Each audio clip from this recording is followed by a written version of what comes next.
Namo Om Vishnu Padaya Krishna Prasaya Bhutale Srimati Bhakti Vedanta Swaminiti Namane Namaste Saraswati Devi Gauravani Pacharani Nirvise Susunyavadi Paskyacha Deshatarani Jai Shri Krishna Chaitanya Prabhu Nityananda Shri Advaita Gadadhar Srivasadi Shri Gaura Bhakti Vrinda Hare Krishna Krishna Krishna Hare Hare Hare Rama Rama Rama Hare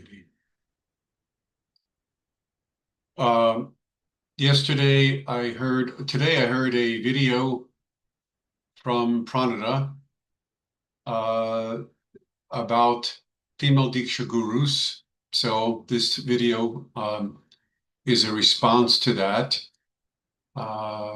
First thing is I'm very glad to see that she was wearing tilak and her hair was tied back because in a previous video that she posted, she had no tilak, her hair was straight down, and she had discussion where she never once mentioned God by name, Krishna.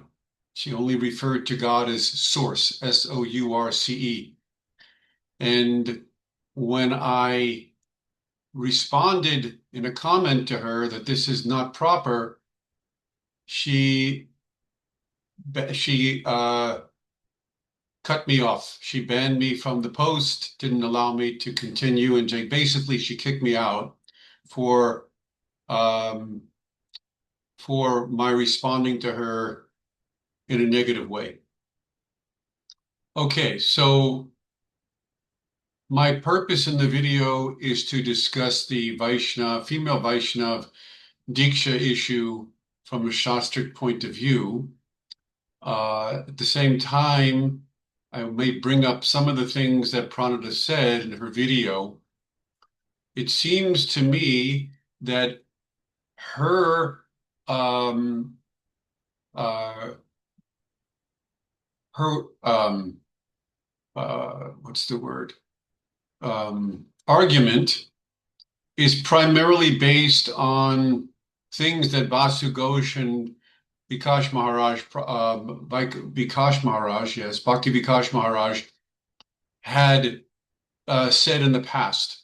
And she brought up different quotes from them. And she essentially was getting to her point, her main point, which is that these particular men hate women, which I can't speak for Vasu Ghosh and Bhakti Vikash Maharaj.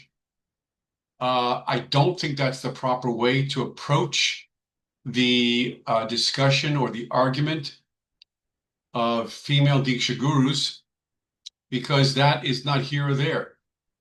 Um, we should really, and I don't think it's proper to try to bring in, to support the idea of female Diksha gurus, to try to bring in some obscure examples of a few Vaishnavi women who were gurus, Diksha gurus, apparently.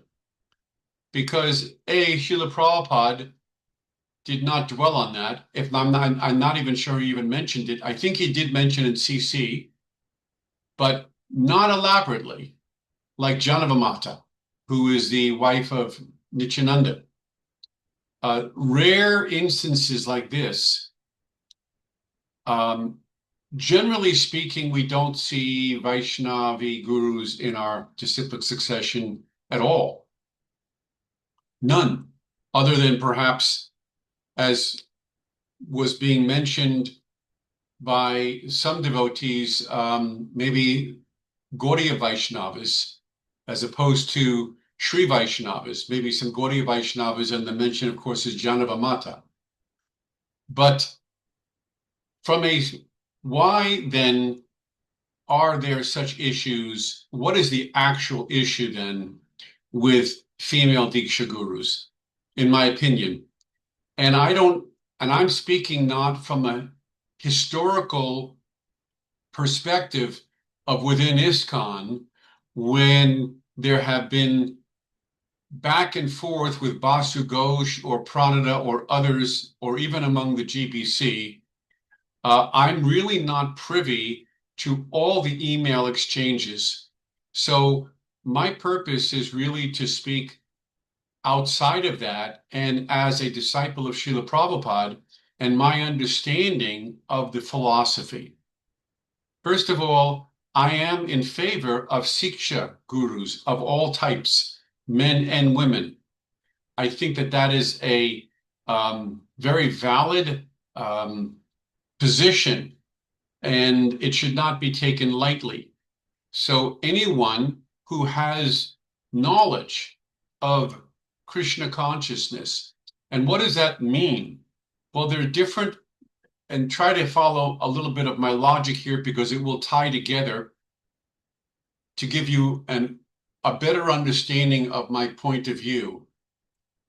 The knowledge of Krishna means attachment to Krishna because the knowledge is given due to attachment. It feeds one another. Devotion to the spiritual master brings attachment to Krishna, and attachment to Krishna brings knowledge of Krishna. So it all comes down to devotion, and not just devotion, but steady devotion. Not nimitika or temporary devotion or devotion with gaps in it, but a lifetime of devotion. And what type of devotion? Unalloyed. So unalloyed devotion means that we place Krishna number one. What does that mean? It means we place him above our family. We place him above our friends, our community, our society, our country, our nation. And we actually place Krishna even above our body. So when we say, aham brahmasmi, you're not the body, that level of experience or that level of realization can only come when someone is ecstatically attached to Krishna. And so how does one become ecstatically attached to Krishna? He follows his acharya, his spiritual master, and he lives a life of detachment from anything other than the process of bhakti. And that detachment is gradual, perhaps when you in the beginning, and grows and grows and grows until someone is firmly fixed in attachment to Krishna, giving up all other attachments. That's the highest level that we are aspiring for. That is Uttama Bhakti or Uttama Adhikari. So let's at least have that definition of understanding that no one can argue with. Attachment to Krishna. The level of attachment to Krishna determines one's level of advancement. There's Kanishta, Madhyam, and Uttama, and they all have different levels of attachment to Krishna. So we need to see who is guru from that perspective. And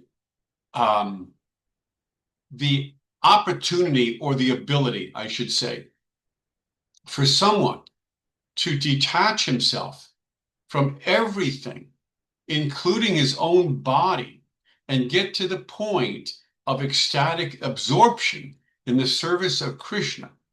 We see historically and practically that this is a position that is more readily attainable by a man who is practicing Krishna consciousness. Why? Because he does not have the emotional attachment that a woman has. This is not a demeaning statement. You may think it is, but it is absolutely not, and it is not something that I am subjectively saying. It is something that is it is a fact I don't really have to explain it. If you don't understand it, I'm surprised. Women by nature are more emotional. Men are more cerebral. So in the practice of bhakti, it is more suited for a man because he can become more detached from his senses and his body than a woman can.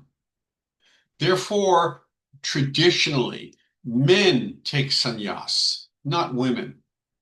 Men give up the household ashram, where women continue to be taken care of by the elder son.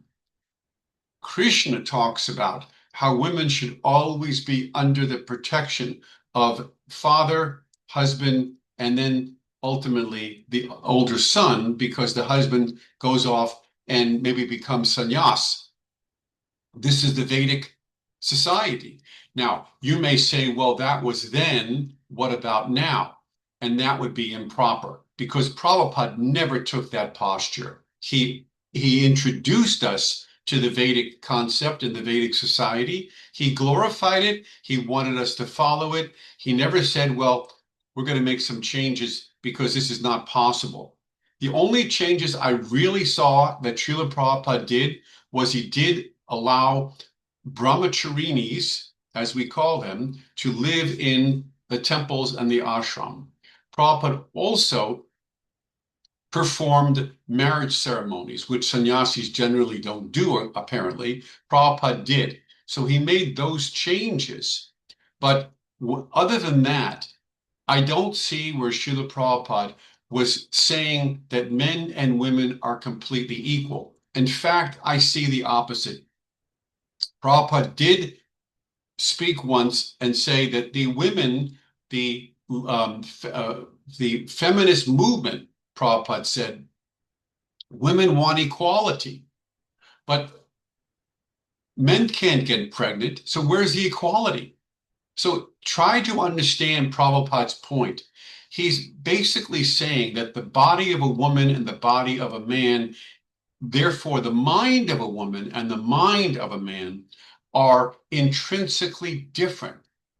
And it is not really possible for a woman to conduct herself, nor should she, as a man does, Vedically speaking.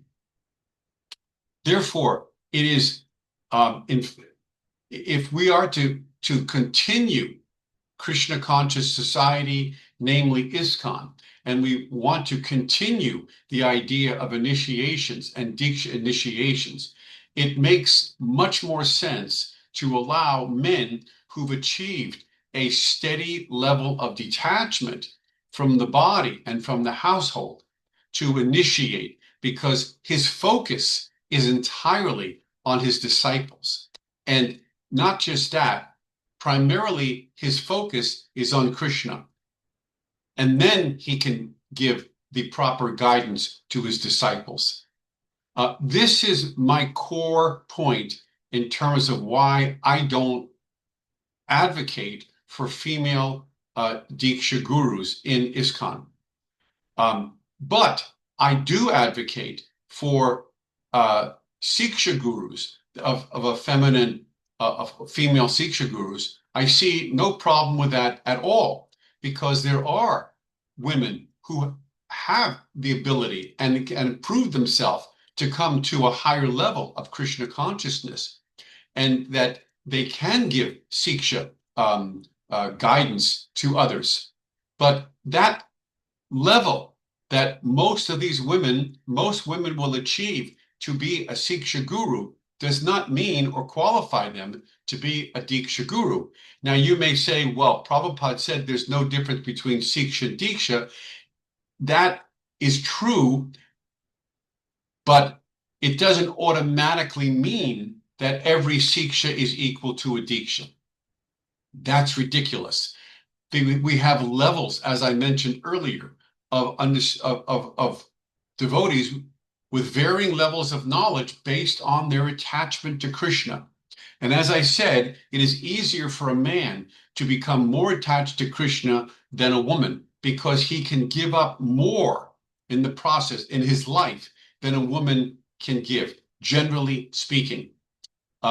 So You may think that I am chauvinistic. I'm not. I have all regard for our women, my God sisters. I am very friendly toward them. I have great respect to them. I admire them and I engage with them and I serve with them. So to say that I'm chauvinistic or misogynistic, which some devotees have said to me, is wrong. I don't feel or act in any way, shape, or form in that sense. And you cannot lump me with Vasu Ghosh or Bhakti Vikash Maharaj if they said derogatory things to women, because you'll never hear me say that. I'm only speaking of one thing, diksha. Diksha is a very different, it's even different than siksha in practice, because a disciple doesn't offer guru puja to all of his sikshas. He offers guru puja to his diksha guru. The diksha guru is someone who the disciple serves as good as God. He treats him as good as God. There's a necessity, a relationship, a special relationship that must be there in Gaudiya Vaishnavism that will allow the disciple to actually advance spiritually. What is that relationship? Because we cannot see Krishna and we lack affection for Krishna, we require to have to project or develop our affection for our guru. Because if we develop affection for our guru, then this affection is projected toward Krishna. And that is the step that is required for us to become affectionate for Krishna. So the role of a Diksha guru is to allow the disciple to serve him menially, intimately, rendering all types of service to him, following and obeying his orders in order for that disciple to develop the proper mood that can then be transferred toward Lord Krishna. So a woman, diksha, will make that position more difficult because she, by nature, is more inclined emotionally and she has more empathy than necessarily a male diksha guru. She is more, she may not be able to give the proper type of diksha association to her disciples that will help them to grow in the proper way. This is what I understand to be shastrically correct. And I believe this is why you don't see a predominance of female Diksha gurus in the Sri Sampradaya, the Brahma Sampradaya, and even in the Gaudiya Vaishnav Sampradaya. It is something of an anomaly, not something that is common. So this is really the only point I want to express, that there is a difference between man and woman. The only time there is no difference is if someone has successfully attained to the position of Brahmavad, or realizing that he is not the body. At that point, that particular devotee, and only devotees can realize that, he has a very strong attachment to Sri Krishna.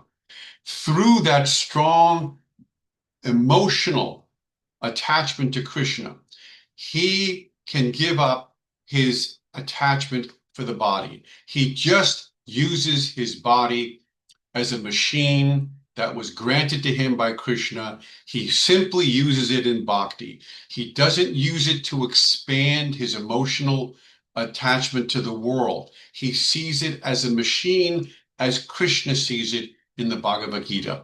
This position is somewhat harsh and typically not something a woman is asked to comprehend. It is harder for someone who is emotional by nature, whose body is the source of birth for other living beings, to take a harsh attitude toward their body. Therefore, even though Aham Brahmasmi, we are all spirit soul, it is more difficult for a woman to actually experience that than a man. Therefore, Srila Prabhupada has said, And I quote, or I should say I paraphrase, Prabhupada said that if a woman takes good care of the house, the husband, the children, and deity worship in the home, she's cooking, all the things that we love about our women, that they set the highest standard in their pujari work, the cooking, the book distribution that they also do, everything. Prabhupada still said that a woman, and he was referring to a married woman, will receive 50% of the benefit of the advancement that the husband makes. Please, I am not making this up. I am not just taking it out of context, although perhaps I am to make my point, but it is something that Srila Prabhupada said. And why did he say that? Please look deeper into his statement and you'll find the answer. If a woman did not need to have a married man or a man in her life that could help her in terms of every respect, Prabhupada would never have said that. So there is a Vedic system, a Vedic custom, and Prabhupada is very much of a traditionalist, in my opinion. And so a woman who serves well, Prabhupada said, will receive 50% of what her husband is gained by his devotion. So if you wish to call Srila Prabhupada chauvinistic and misogynistic, you would be making a grave error, because you and I both know that Srila Prabhupada is fully detached from the material body. And you cannot